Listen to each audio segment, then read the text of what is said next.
Hi everyone, Happy New Year. It's Dr. Dave, and this is my first video post for 2022, and this is going to be a great year. Now, I know you don't feel that way right now because everybody's dealing with Omicron.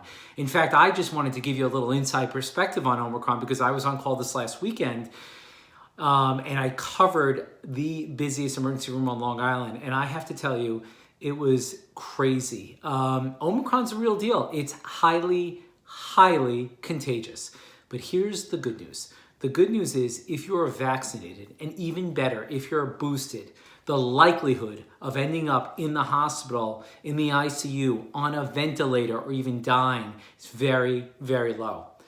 Now, if you're not vaccinated, you have a problem because Omicron is highly contagious. And I always tell my patients, you are probably going to be exposed to Omicron. Now, whether you have Omicron or not, that's a different issue, but you're probably going to be exposed to it. So hopefully you're vaccinated and boosted.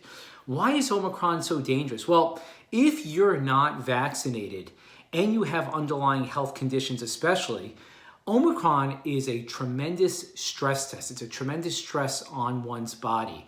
So if you have underlying disease, you don't have to be elderly, but if you have underlying disease such as emphysema, heart disease, etc., or you're immunocompromised, you can have a really tough time with Omicron. So Omicron's here. It's all over the place. Please take proper precautions. Please get vaccinated. If you're due for the booster, please get the booster. And I am hoping that what will happen is what happened in South Africa. And that is that Omicron came on very strong, but it peaked and now it decreased. And hopefully in a month or so, we'll be back to pre-Omicron. And hopefully going back to our quote-unquote normal lives. But stay safe, and until next time, this is Dr. Dave.